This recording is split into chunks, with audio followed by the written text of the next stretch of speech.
যেই ব্যক্তি বলে কোরআনের সঙ্গে রাজনীতির কোনো সম্পর্ক নাই, এ কখনো মুসলমান থাকতে পারে না। একে তওবা করে কালেমা পড়ে মুসলমান হতে হবে। গঠনমূলক আলোচনা করেন, রাজনৈতিক আলোচনা বন্ধ করেন। কোথায় আলোচনা করেছে রাজনৈতিক আলোচনা? না, এই স্লিপ কে দিল? স্লিপ কে দিলেন? রাজনৈতিক আলোচনাকে আমি করেছি? এ জোরে বলেন করেছি। রাজনৈতিক আলোচনা হচ্ছে, কোরআনের সঙ্গে রাজনীতির সম্পর্ক নাই। এখন কোরআনের সঙ্গে রাজনীতির সম্পর্ক আছে কিনা এটা আমাদের কোরআন থেকে জানার দরকার আছে না নাই? এখন এই আলোচনা করা কি রাজনীতির আলোচনা? এটা কি কোনো দলীয় আলোচনা? গভীর মনোযোগ, ভালো করে বুঝবেন। গত 16 বছর আমরা কম জ্বালাই ছিলাম না। এই বাংলাদেশে আমরা কোরআনের কথা বলতে গেছি, মাইক পর্যন্ত কেড়ে নেওয়া হয়েছে, বক্তাকে মঞ্চ থেকে গ্রেফতার করা হয়েছে। এখন যদি কোরআনের মাহফিলে কেউ বাধা দেয়, পিঠের চামড়া থাকবে না।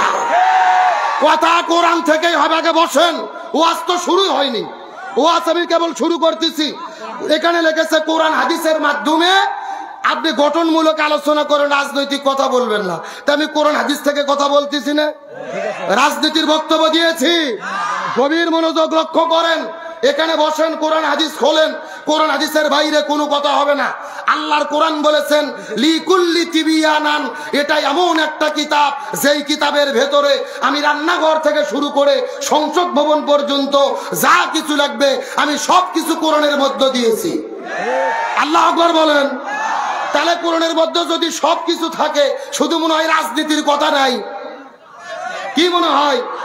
এই আমার দিকে তাকান। কোরআনের একটা নাম হলো সূরা মুলক। জোরে বলেন নাম কি?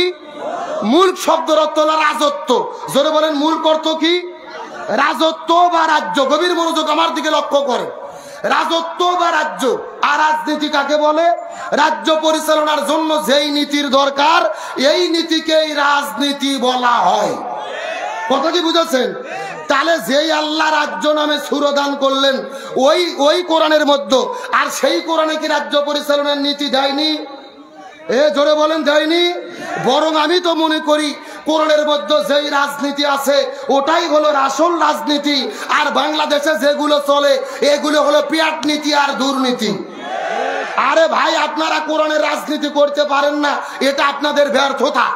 আপনাদের উচিত ছিল কোরআনের রাজনীতি করা, কারণ আপনি মুসলমান বলে পরিচয় দেন, আপনিও করতে পারেন না।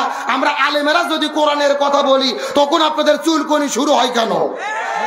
গভীর মনোযোগ, ভালো করে বোঝেন। আল্লাহর কোরআন বলেছেন তোমরা যদি মুসলমান হও তোমাদেরকে ইসলামী আন্দোলন করতে হবে, এই জমিনের ভেতরে দিন প্রতিষ্ঠার জন্য ঐক্যবদ্ধ হতে হবে। আল্লাহর কোরআন বলেছেন ওয়াতাসিমু বিহাবলিল্লাহি জামিআন ওয়ালা তাফাররাকু, যদি তোমরা মুসলমান হও এই জমিনের ভেতরে দিন কায়েমের জন্য তোমাদেরকে ঐক্যবদ্ধ হতে হবে। আল্লাহর কোরআন বলেছেন ওয়ালতাকুম মিনকুম উম্মাতুন ইয়াদউনা ইলাল খায়র ইয়ামুরুনা বিল মারুফ ওয়া ইয়ানহাউনা আনিল মুনকার, তোমাদের মধ্যে অবশ্যই একটা দল থাকবে যারা ভালো কাজের আদেশ দেবে, অন্যায় কাজে বাধা দেবে। আল্লাহর কোরআন বলেছেন আল্লাযীনা ইম্মাক্কান্নাহুম ফিল আরদি আকামুস সালাহ ওয়া আতাবুজ যাকাত ওয়া আমারু বিল মারুফ ওয়া নাহাউ আনিল মুনকার, মুসলমানদের মধ্যে অবশ্যই একটা দল থাকবে। এই দল যখন ক্ষমতায় যাবে 4টে কর্মসূচি তারা বাস্তবায়ন করবে। 1 নম্বর নামাজ বাধ্যতামূলক করবে, 2 নম্বর যাকাত ভিত্তিক অর্থনীতি কায়েম করবে, 3 নম্বর ভালো কাজ চালু করবে, 4 নম্বর মন্দ কাজ বন্ধ করবে। ক্ষমতায় যাওয়ার পরে এই 4 কর্মসূচি তারা বাস্তবায়ন করার ঘোষণা দেবে, তাদের পক্ষেই আমাদের থাকতে হবে। কথা কি ক্লিয়ার না ভেজাল আছে? বক্তব্য কি আব্দুল সালাম যুক্তিবাদী না আল্লাহর? সূরা হজ আয়াত নম্বর 41। যদি আপনাদের খটকা লাগে একটু দয়া করে লিখে নেন, আগামীকালকে কোরআন খুলে আপনারা দেখবেন। গভীর মনোযোগ, ভালো করে বোঝেন। আপনি যদি আপনার নেতার রাজনীতি করতে পারেন, আমি কি রাসূলের রাজনীতি করতে পারবো না? আমি কি কোরআনেরটা করতে পারবো না? আল্লাহ বলছেন লাকাদ কানা লাকুম ফি রাসূলিল্লাহি উসওয়াতুন হাসানা, এই দুনিয়ার কোন নেতার পেছনে ঘুরো না, আসল নেতা হলো মুহাম্মদুর রাসূলুল্লাহ। সকলে পড়ি সাল্লাল্লাহু। তাহলে চিৎকার করে বলেন শান্তির জন্য কি লাগবে? কোরআন লাগবে। জোরে বলেন কি লাগবে? আরো জোরে বলেন কি লাগবে? সুতরাং দল যদি করাই লাগে কিসের দল করব? রাজনীতি যদি করাই লাগে কিসের রাজনীতি করব?